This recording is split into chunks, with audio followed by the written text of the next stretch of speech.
Good afternoon, ladies and gentlemen, and once again, welcome to the session, the first plenary of the 2014 EQAF.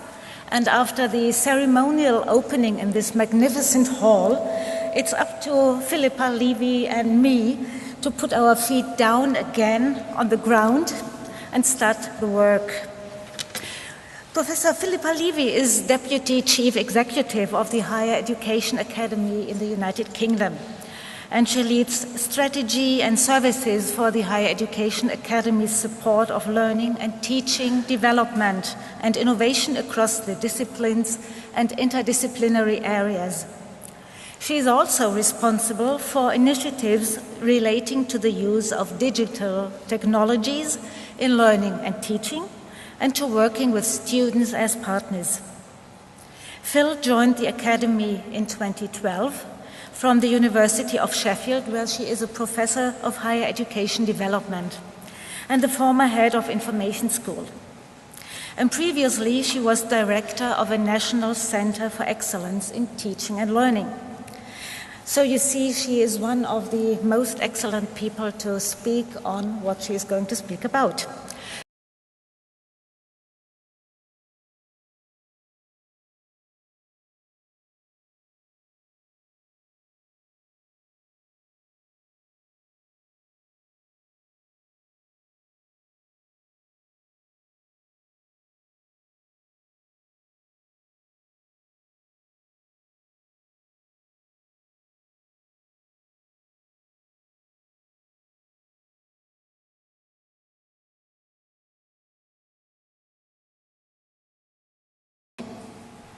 And some changes in the landscape take a long time. For instance, a mountain rising up at the speed of ½ an inch per year. But Dan mentioned that there are rapid changes in the higher education landscape, and I'm sure they are not as dangerous as rapid changes in other landscapes like landslides and earthquakes. And nevertheless, all those changes need to be decisive, like the changes that Philippa proposes in her talk now. And the floor is yours for your speech, and we will have question and answers and hopefully a lively discussion afterwards. Thank you very much indeed, Barbara. And good evening, colleagues. I'm absolutely honoured and rather overawed, actually, to be here with you this evening and offering the opening plenary session for this conference. It's an absolutely magnificent setting. It's wonderful to be here at the University of Barcelona and on the most beautiful day. I think the Minister referred to it as a relatively nice weather. Well, from where I come from, it was a fabulous afternoon, and I'm looking forward to the next few days, enjoying Barcelona, meeting lots of colleagues here. It's my first time at this particular conference. I'm very excited to be here. And as I say, not a little overawed by both the setting and by all the experts here in the audience. I'm very much looking forward to the conversation after my presentation and the further conversations during the conference. Okay.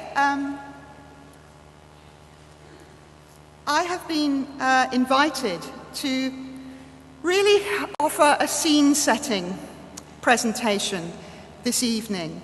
My aim is to set the broad scope and flavour for the conference. I'll be reflecting, therefore, on the overall topic, changes and trends in teaching and learning, and especially some of the implications for quality enhancement and, of course, quality assurance of the need for a shift from teaching to learning for a fit-for-purpose higher education in what we know is a very, very complex world.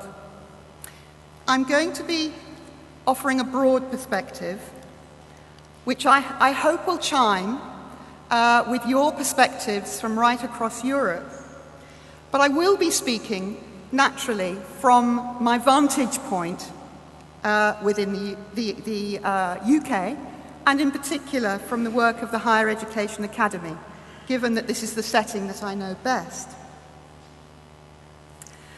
I'll also be offering a perspective from quality enhancement rather than quality assurance, focusing in particular on enabling development, on innovation and transformation, rather perhaps than on issues of standards, regulation and accountability.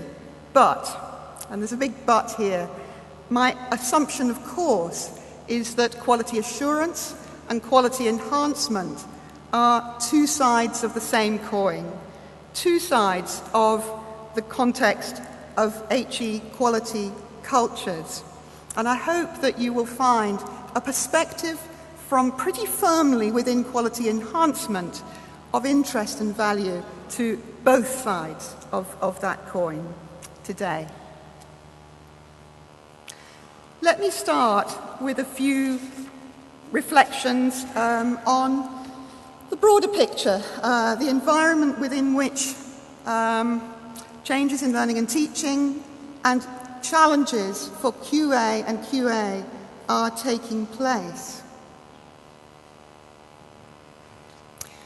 First of all, as I think probably everybody here is well aware, the educational mission of universities globally, certainly within Europe, is rising up the agendas and linked very much to economic growth and graduate employability. So learning and teaching is really rising up governmental and institutional agendas. Governments increasingly see the educational mission as more important than ever in economically straitened times. The means to develop human capital, to support the knowledge economy, to provide high-quality graduates to local and global labour markets, and, of course, the pipeline to research careers. Of course, the value and purposes of HE are multiple, and they are contested.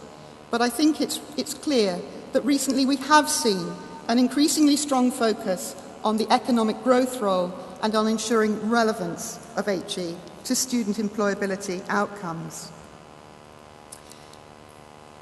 Well aware, too, that systems are both expanding and also financially squeezed. Over recent decades, we've seen the coming of mass as opposed to elite higher education, although the elite persists. But we see millions of new learners globally entering HE in an upwards trend, and national policies focused on making systems more inclusive, more accessible to widen participation, while at the same time experiencing funding constraints. Also, in this context, increasingly focused on tackling issues of retention and differential achievement among students from different social groups. We know that we have big challenges around supporting students from disadvantaged demographics, not only to enter higher education, but to achieve their full potential and success as they move through and out of higher education. Competition. It's an increasingly market-based and fiercely competitive system, both internationally and within nations, over and above the variation that we see in policy from nation to nation around things like tuition fees. And as part of this, we're seeing increasing provision of so-called consumer information about learning and teaching environments, including things like student satisfaction rates, graduate employment destinations, as reflected in global and national league tables. The consequences are numerous, but they include positioning and empowering of students as consumers of HE as a key part of the discourse. Globalization, creating new scenarios. The impact is making itself felt in a range of ways, including the huge expansion of the international market, and as part of this, increased provision of teaching in English across Europe, also the development of transnational education provision and new international collaborations in learning and teaching between institutions as well as in research.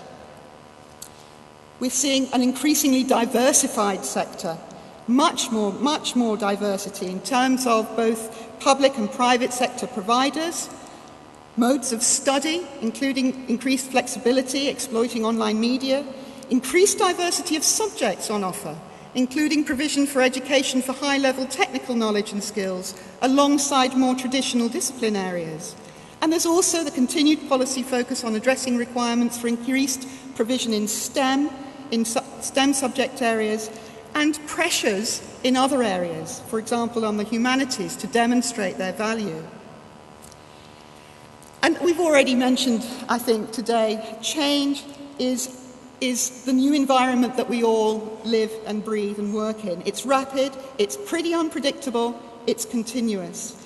Very much underpinned by dynamic and some would say disruptive technological development, new flows of information and communications. So what does this mean for institutions and systems and practitioners in this context? It means it's an environment of considerable uncertainty and risk. It's making very specific new demands on strategic leadership capability. And it's posing new questions for us all. For example, as online learning and free open education become more accessible, we have to address the question of what we can provide that other approaches can't, and how to engage with the interface between the informal and formal learning. So that is the context against which the policy and strategy focus on quality enhancement is sharpening. And as part of this sharpening, I think at least two things are worth commenting on in particular. We're paying much more attention, rightly, now than we ever have before on students' needs, students' expectations, student satisfaction, very much to the fore. What are we learning from this? From surveys of students and from what they tell us. What do students want? They want things like relevant curricula. They want inspiring and enthusiastic teachers who are good at explaining. They want flexible and digital access to learning resources. They want a safe space to grow intellectually, personally and professionally. They want a route to improved life chances. They want enhanced employment prospects. Increasingly, our students are digital and digitally mobile, as we know. I was listening to the chief executive of the company Blackboard, the virtual learning environment, at an event a couple of weeks ago, and he told his audience to watch out for the generation that's just about to arrive in 5 or 6 years' time, the under-12s generation, who he says will have totally different expectations of their learning and teaching environments than the generations that have gone before in terms of the digital. When in the UK, a survey last year asked students what they felt institutions should prioritise in terms of expenditure, what did they say? Well, the first thing they said was, we want to see a reduction in tuition fees. The second thing, though, that they said was, we want more teaching hours, we want smaller class sizes, we want better training for lecturers, and we want better learning facilities. And of course, we want good value for money. Systems and institutions also are rethinking, I think, graduateness and fitness for purpose.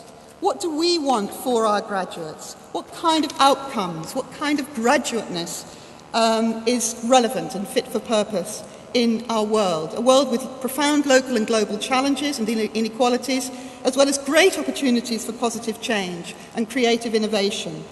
We know that the knowledge base of the academic and professional disciplines is rapidly evolving. What's known and what's valued is contested, sometimes radically. We want our graduates to be equipped and confident to engage actively with these realities, with relevant discipline knowledge, yes, but also to be inquiring and research-minded, able to identify and pursue the important questions, however messy, complicated and interdisciplinary they are, to be good problem solvers, to be enterprising and entrepreneurial, ethical in outlook, fluent in the use of digital information and technologies, able to use evidence critically and effectively, to use both qualitative and quantitative reasoning. The list of desirable attributes could go on. Okay, in terms of then the kind of focus for quality enhancement that we're beginning to see emerging certainly across Europe and I think globally. What kinds of issues? First of all, the professionalisation of teaching, so an interest and focus in standards and training and continuing professional development for teachers to help our educators keep up with the changes and the trends, with the expectations that we have and the kind of outcomes that we're looking for in learning and teaching. A strong interest in defining and measuring and rewarding teaching excellence and rebalancing that with research within institutions. And finally, a huge encouragement for innovation and transformative change. We're not really talking so much about, the challenge, I think, is to think about to what extent we should be thinking about evolutionary change and to what extent about step change and how step change might be achieved in our systems and in our institutions. So all this is going on against the background of a paradigm shift. Well, there's a question mark there. I think there's a paradigm shift going on from teaching to learning. And as part of that, very much a sense of learning and teaching as a matter of co-creation and co-production. As we know, learning and teaching is a two-way street. About as much of what students put in as what institutions and staff put in. And I think that what this means is, if we accept this, then we have to recognise quality in learning and teaching as being co-created and co-produced between students and staff and students and students.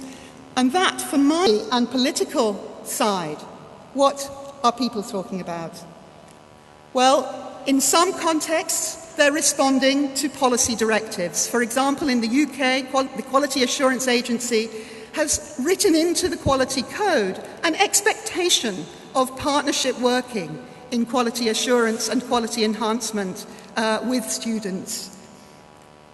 But also, there are those who adopt partnership very consciously as a progressive alternative to thinking about the consumerist discourse of higher education and seeing in it something more accommodating of the kinds of relationship that they wish to have with their learners.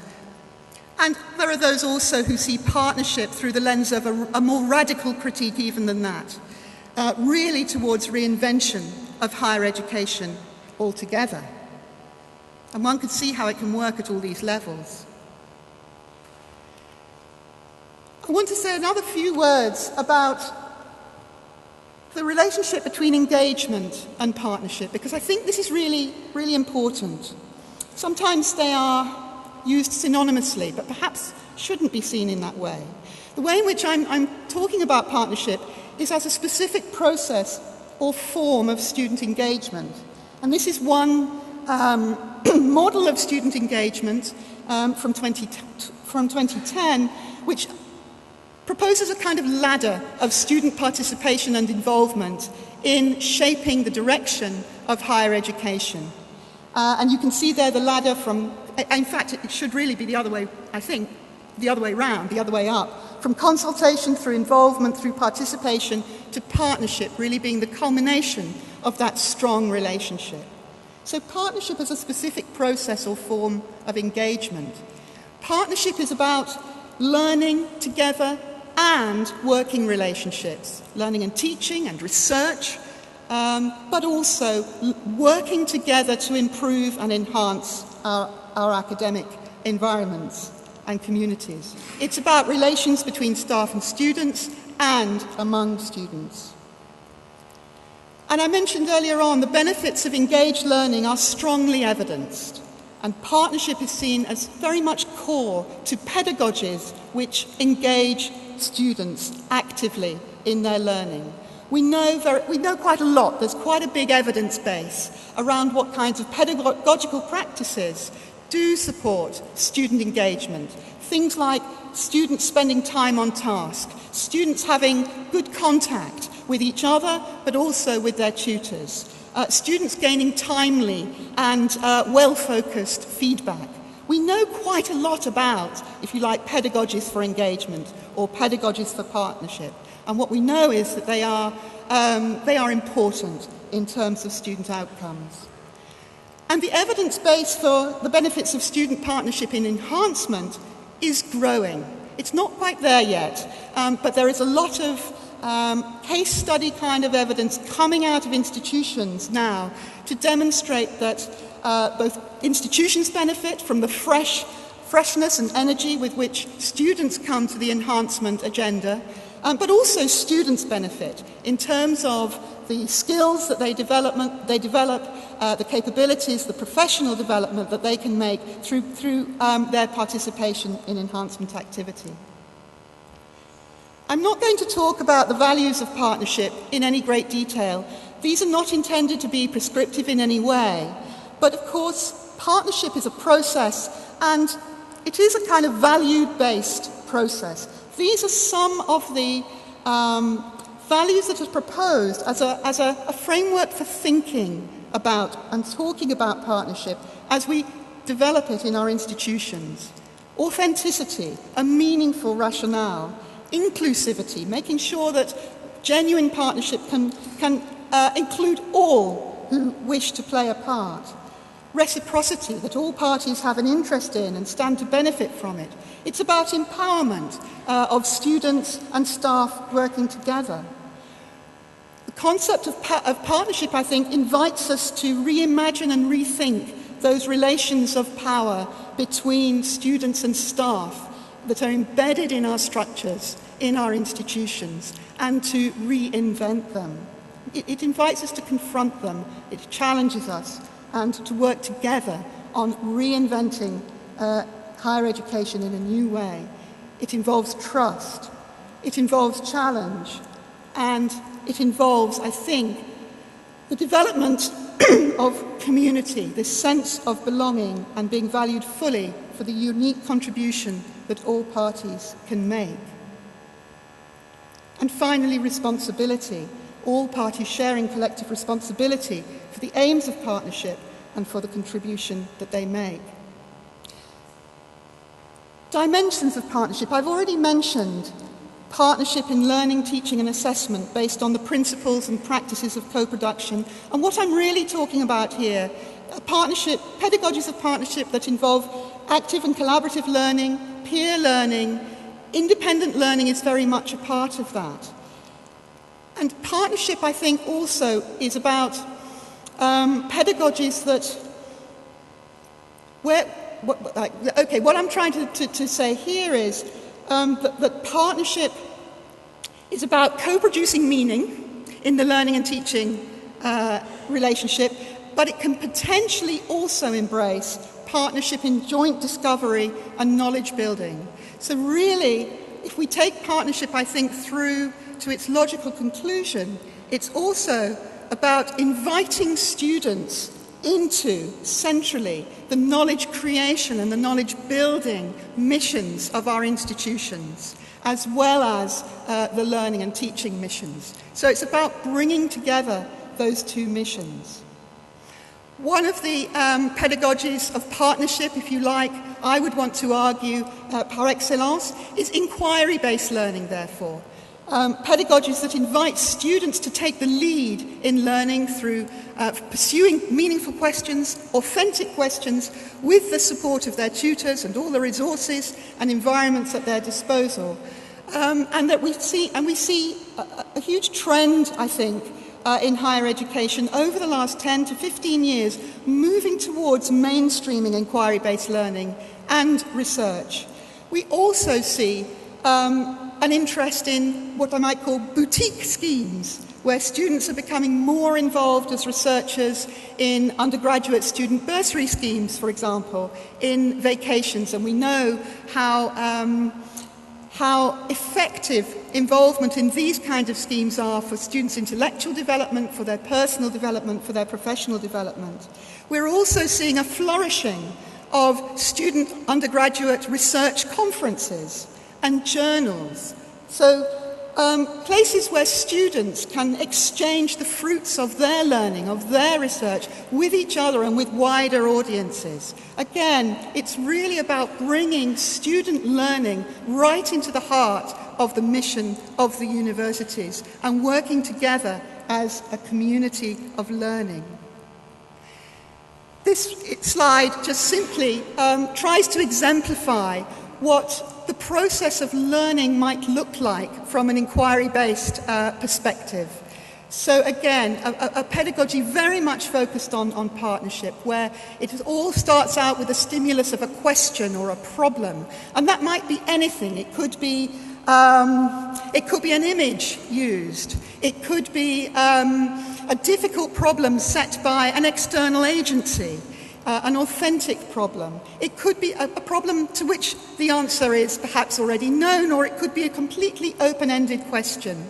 And then the students following the cycle around, determining the direction and methods of their study, exploring the evidence, carrying out experiments, interacting with information, reflecting, discussing, critiquing, and sharing and disseminating the results of their inquiries with the support of their tutors, but very much taking the lead in the process.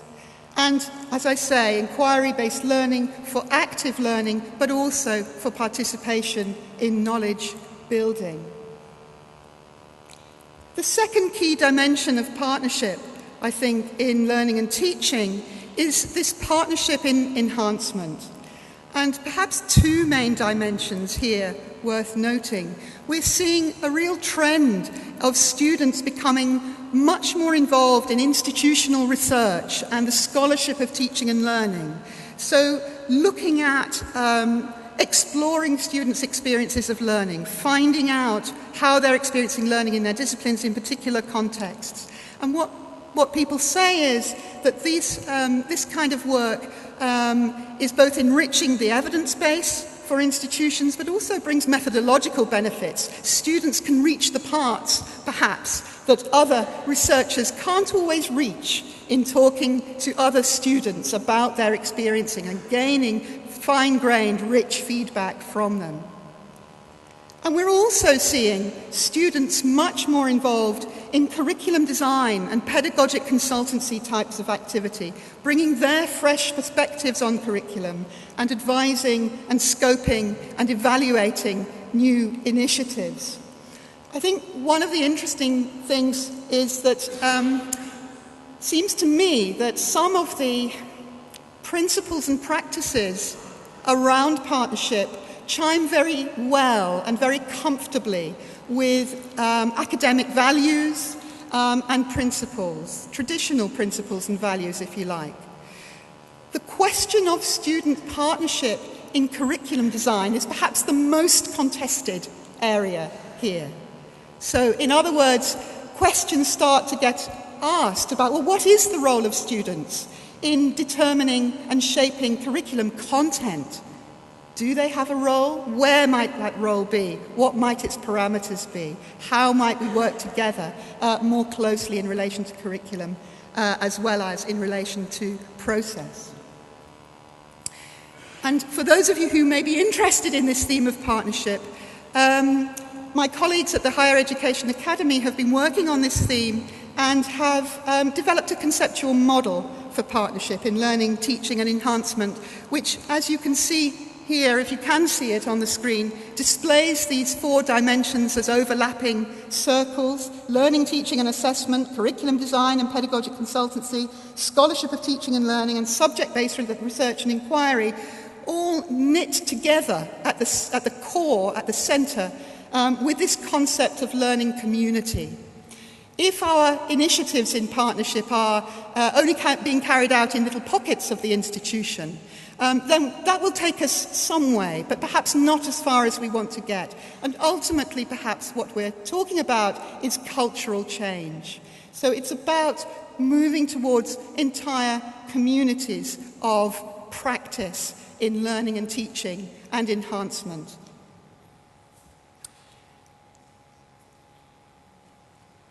Okay, so what I've tried to do in the first part of my talk is argue for some broad principles and values around learning and teaching, and to comment on some of the changes that we are seeing in learning and teaching at the moment in higher education. I want to move on now just to reflect on priorities for quality enhancement, bearing in mind these issues around partnership and co-creation that I've been talking about. And I'm going to say a few things about 4 dimensions of quality enhancement: the curriculum, pedagogy, student transitions, and staff transitions. First of all, the curriculum. Already talked about the importance of embedded graduateness outcomes, and certainly what we are seeing right across the sector today, and have been seeing for a while, is a real renewed focus on embedding outcomes and spending time on supporting students to develop attributes like employability, attributes like sustainability literacy or digital literacy, attributes like outward facingness and international horizons.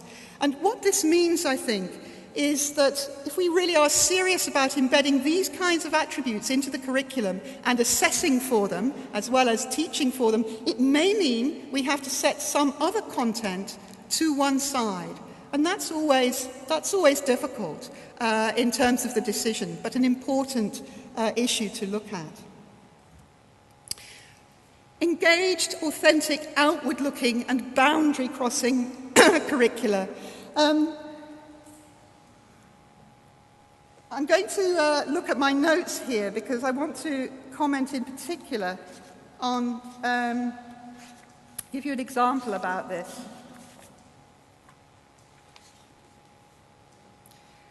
There are exciting developments in outward-facing curricula that really broaden students' horizons globally, but also locally.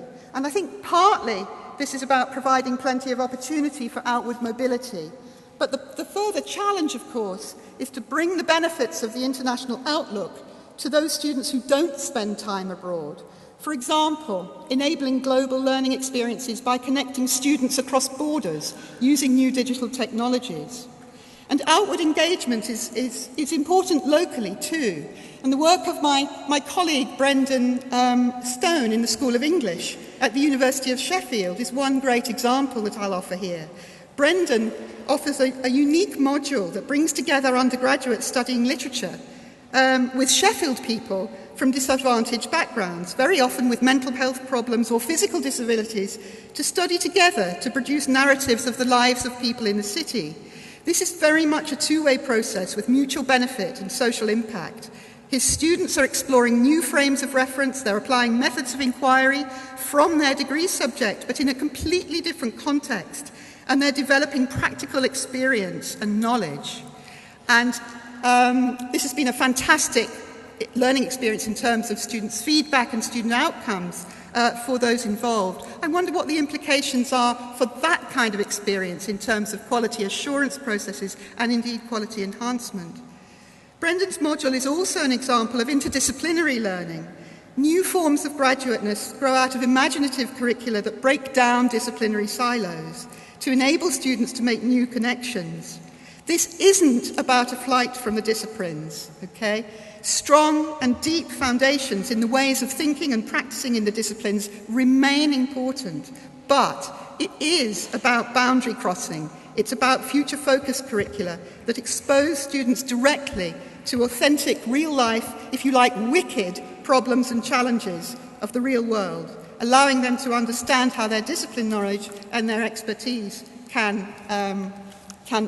contribute. And finally, in terms of curriculum, an interesting trend, I think, is to see how institutions are beginning to exploit and connect the co-curriculum. It's one thing to find ways of allowing some students opportunities to engage with multiple boundary-crossing, future-facing, problem-oriented curricula. How about extending that opportunity to all students? And this is where leveraging the co-curriculum can come in.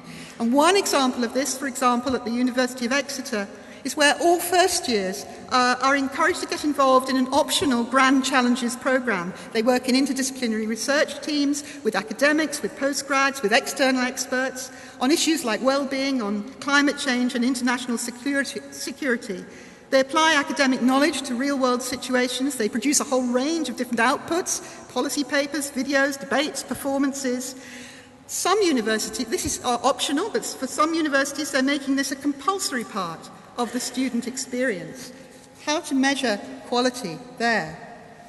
I've already talked a lot about priorities for pedagogy, and I won't say too much more about pedagogies for partnership, but I will touch on the importance of transforming assessment. We know how important assessment is in shaping how students carry out their learning, in what they study and how they do it and the kind of outcomes that they have. We need, if we're serious about moving from teaching to learning, to focus really on transforming assessment. And that will mean rebalancing summative and formative assessment to incorporate much more formative assessment. And of course, I couldn't talk about new pedagogies without at least touching on new digital technologies, which I know are going to be discussed at more length by other sessions at this conference. I had a look at what the New Media Consortium had to say about key horizon trends for 2014. And these were some of the things they picked out. Social media, of course, offering great new opportunities for collaborative learning and open learning in all discipline areas. We're seeing much more focus on using new media for collaboration than we have before. We're seeing a focus emerging on flipping the classroom, perhaps a pedagogy of partnership par excellence, if you want to see it that way, where the precious contact time is used for students working together on projects and in groups and getting quality feedback and input from tutors, whilst the knowledge transmission aspects take place outside of the classroom, anytime and anywhere.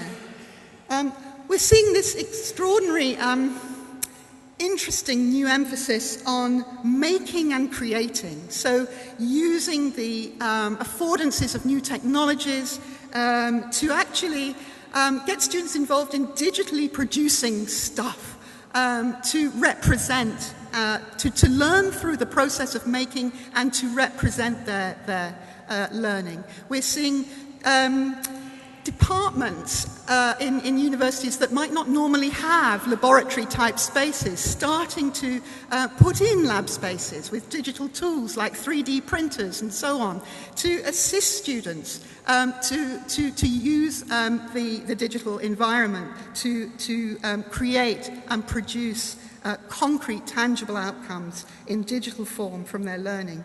We're seeing adaptive learning being developed, so much more personalized learning, simulation learning and games, and of course we've seen the MOOC phenomenon. We don't know where that's leading us, but certainly there's much to learn from what mass learning in an open environment can tell us, perhaps to feed back into our institutional practices.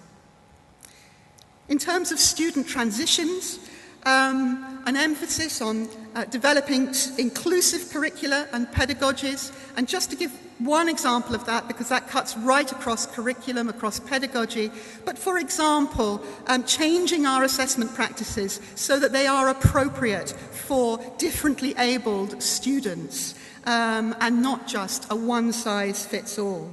We're also seeing developments in personalization and data-driven support. So one of the big ideas of 2014, I think, is taking big data and bringing it into the learning and teaching and enhancement environment, using it to look at student behavior in the environment and to be more informed about how to intervene to support students in their journey through higher education, in the transitions that they make.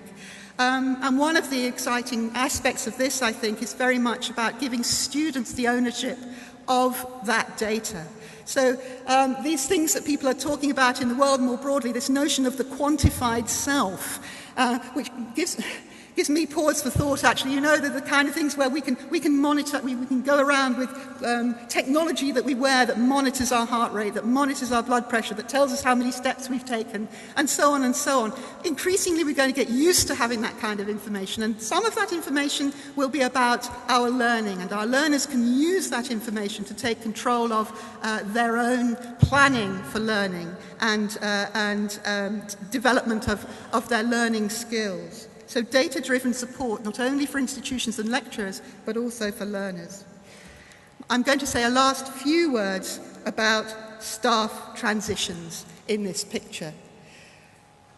In the quality enhancement space, we have seen over recent years a strong emphasis on the question of whether and how higher education teachers should be qualified to teach, and on supporting them with continuing professional development.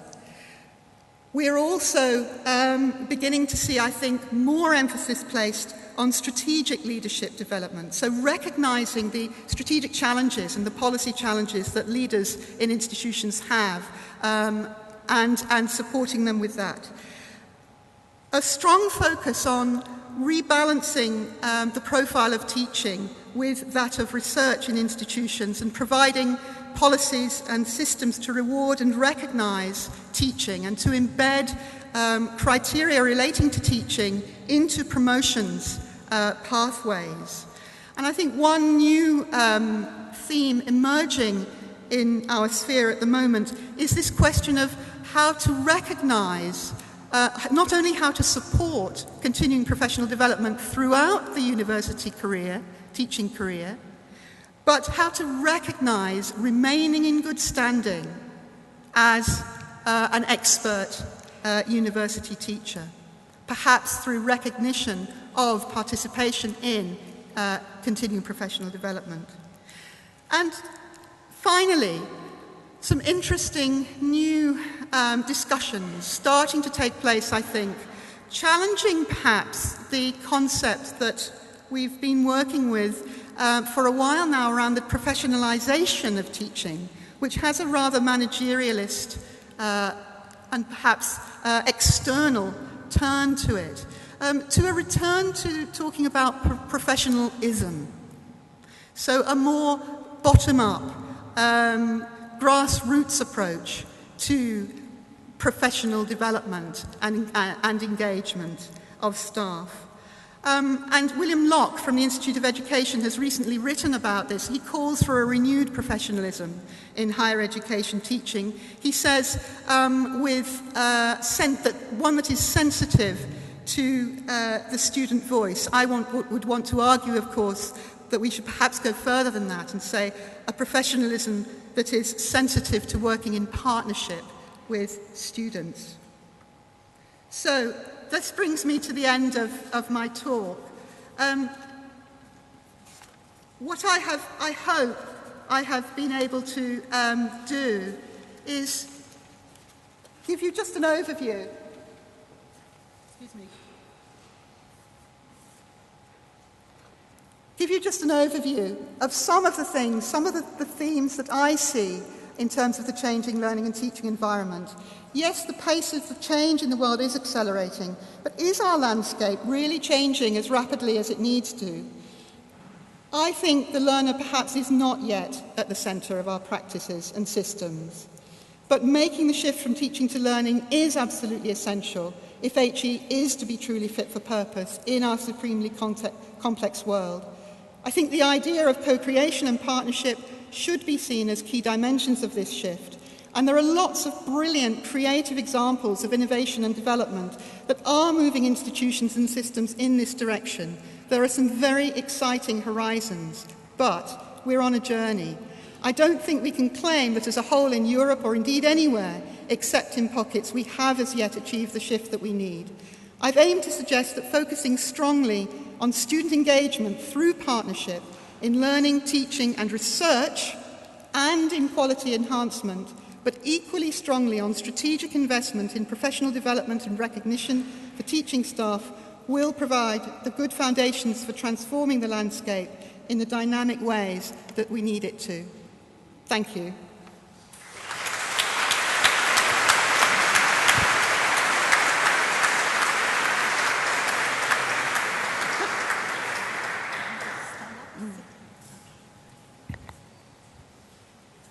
Thank you, Phil, for this very inspiring talk. I think we were all spellbound in a way. It was so quiet in here, although it is a big room with lots of people in here. And I think you gave us not only food for thought, but also for discussions. And one thing that came to my mind when I saw your presentation and the list of values for partnership was that one should make up an acronym of that, so it's easier to remember. So maybe Yeah. that's something Good one of thought. us could make up. Yeah, I like this idea.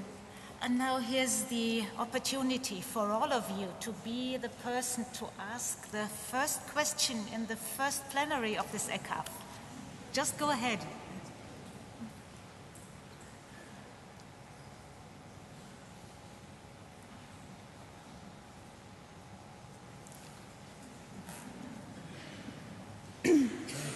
Or maybe you just want to comment or Please do have comment additional or ideas. argue. Come on.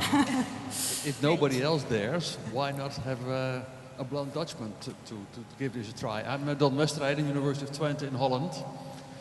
I was indeed thrilled by your talk. It was really meant to inspire, and it worked like that as well. And it made me think of some initiatives that I've seen in universities and universities of applied science in Holland in the last couple of years, where special programs have been started for excellent students, to give them more excellence in teaching and learning especially. And I would recognize quite a lot of the things that you mentioned as partnerships there. But one of the core characteristics of these programs is that they are pretty small. They are just small islands of innovation, and some people are talking about them as pilot areas for things that have to be expanded later on. But there I wonder if that's going to be possible. I mean, you're asking for a change of pedagogies, but aren't you also asking for a change of scale of teaching rather than large rooms? I mean, don't we need too many staff to do this type of very intense education, which we don't have in these difficult times? Thank you. Yes, very good question. I think, well, we are at a time, as I commented, of mass education. We're not going to have, I think, the ideal of the very small tutorial groups or the very small student cohorts in many contexts. So we have to be smart about using the resources and techniques at our disposal for working with students in ways that do create rich opportunities for good contact, rich opportunities for students to be supported in taking forward their own inquiries. And we can use technology for that. We can also, I think, so techniques like the flipped classroom, like the use of social media, like the use of virtual learning environments, which have all sorts of different tools to support student learning outside the classroom as well as in. So I don't think it's really a matter of harking back to times when we were more used to working in smaller groups. It's about being smart. I also think, your comments raised for me an issue around student feedback about what they want and expect around contact hours and that kind of debate. So it's not really about the number of, arguably, one might argue, it's not really about the number of contact hours above a certain threshold that is the really important thing. It's the quality of what goes on in the time when students have contact with each other and with their expert tutors and professors. And so that's what's really important. I mean, one of the things that came out of a survey conducted in the UK last year, very interesting. It was the same survey, actually, where students on the one hand were saying they wanted more contact hours, and on the other hand, we're saying, but also we absolutely recognize that we need to put into our learning in order to get out of it, and we need more support for independent learning. There's a kind of sense in which independent learning has become such an assumption that, you know, that's what university learning is about, and we get told about it at our orientation and our induction, that this is what we're entering into, but actually we're not quite sure how to do it and get the most from it. So it's also about finding learning and teaching strategies that really do support the development of students' independent and collaborative learning skills and capabilities so that students can put in to the learning process. I think it was Professor Graham Gibbs who frequently makes the point that the best thing that we can do as teachers is to empower and enable our learners to learn more effectively. So that's a bit of a roundabout way of answering your question, but those are the themes that come to mind. Thank you. Great. We have 2 hands up in the air. We'll take the question on this side first, and then it's your turn, please. My name is Jarosław Poczenik, University of Łódź, Poland, and I would like to ask you about your opinion. What is the best ratio between teachers and students in the class, according to you? Is it still a quality measure? Because if you propose MOOCs as a kind of experience which is worthy to consider, what is the best ratio? That's a really good question, and I've not actually really thought about it in quite that way before. I'm not going to hazard a numerical ratio, although I'd be fascinated to hear what others might think. I think you're absolutely right. The whole question of mass open education does raise this question. Is 1 to 10,000 or 3 to 10,000 good enough? And good enough for what? In what kind of context? Some very interesting small-scale research and it is small scale, so it comes with a health warning, that the Higher Education Academy has recently done on learner engagement in MOOCs, using some of the parts of the NESI, the National Student Engagement Survey from the United States, and applying that to the mass environment, which I think was a really interesting methodologically, came up with some very interesting findings in comparison with findings that we have come up with in relation to traditional teaching and learning in the UK context. So in other words, to cut a long story short, we found that students were reporting higher levels of engagement in the MOOCs than, crudely speaking, than they were in the traditional environments. That's one response to your comment. I don't think, therefore, I don't think that perhaps student-staff ratio is so meaningful an indicator of quality as it perhaps was once assumed to be. Yeah. Yes, please. My name is Paul Zevenbergen. I'm from the Dutch and Flemish Accreditation Organization. And my question is, you made a statement about the relationship between quality enhancement and quality assurance. Yeah. Rather enhancement than assurance. Yeah. My question is also in view of the objective of this conference, if only for the sake of discussion, could you please give us a few of your insights about the consequences of your approach for the way we should go ahead with quality assurance? It's a broad question, but it's the theme of the day. Maybe a few remarks would help me very much. And I was rather hoping that nobody would ask me that question. I'm so sorry.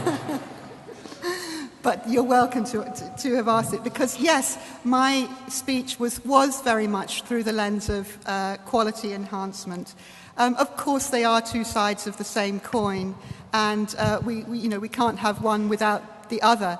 It seems to me that the implications for quality assurance, I think, perhaps they're already implicit in what I've said. Certainly the involvement, the participation of students in quality assurance processes and procedures and the development of policies around quality assurance. So certainly student participation and partnership in that context would be one thing that I would identify. Other than that, I'm not sure. I would have to think about it. I mean, it seems to me that quality assurance is about issues to do with standards and regulation and trust and accountability. And we need to be thinking about these things in new ways if we are reimagining the relationship between learners and teachers, between students and institutions, and really moving towards students taking more responsibility and control for their learning. But I'm not speaking as a quality assurance expert, and I would love to know what others feel in the audience about that.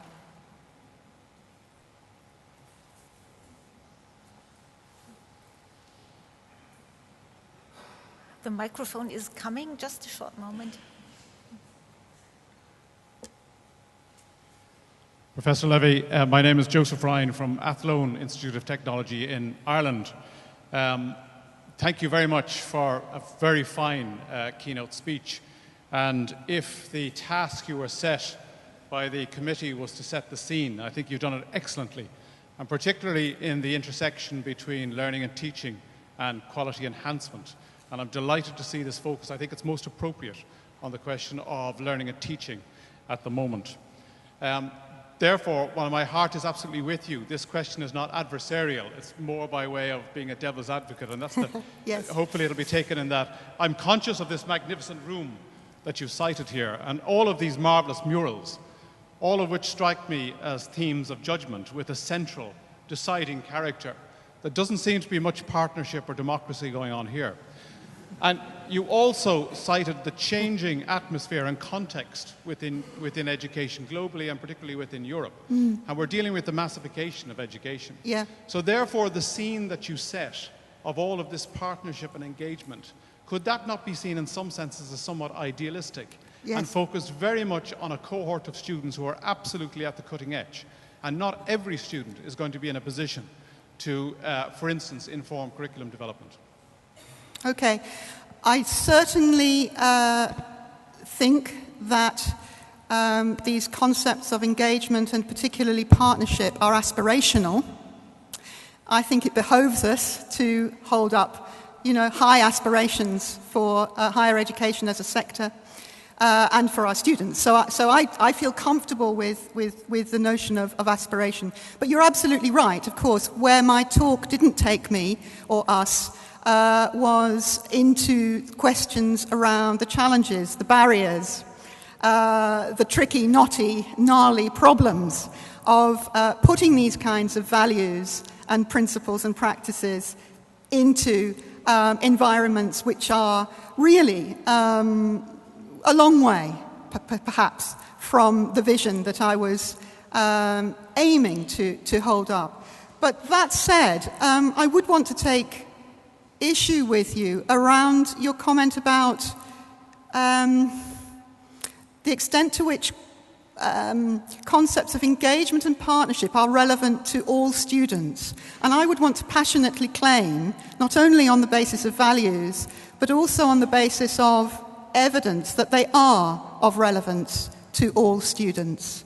And indeed, in fact, that they are even more relevant to those students who are perhaps from disadvantaged backgrounds, who are less comfortable and capable when they enter higher education than others, than they are to those high-achieving students who can do it all anyway, pretty much whatever kind of system they're thrown at, or is thrown at them. Because if we really start to think, because it's about enabling and empowering learners and giving them opportunities to develop the kinds of high-order skills and capabilities that they need. And I would also say, actually, that interestingly, in the US, which has worked a lot with this concept of engagement as a proxy for quality for some years now, I think the question of engagement is often seen as more relevant to the kind of the middle rump of universities rather than the elite universities. In other words, it's that middle rump of universities that are dealing with students who need the special support to really enable them to engage as fully as they possibly can with the opportunities that are there at university and to take those opportunities actively. And so it's not the elite institutions in the United States that are perhaps more oriented towards enhancement through engagement. It's that broader base of universities that have that more diverse and mixed student cohort. Thank you, Phil. And I have been told that one of my duties as a chair is to keep one eye on the watch always and the other one.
Now we are going to see the Castellers. The team we are going to see today, they are all students. Are students from different universities in Barcelona. And you can see they here. Today we are not expecting to see castles so high as you have seen because they are more or less the same age. If you want to go very, very high, you need the youngest to go up. I just want that if you want to, you see the part that is of the bottom, it's called the piña. You can join them and help them to make it stronger. And now, if you want, we can go downstairs and they are waiting in the gardens and we will see the performance. Please take all your belongings. This party will be closed.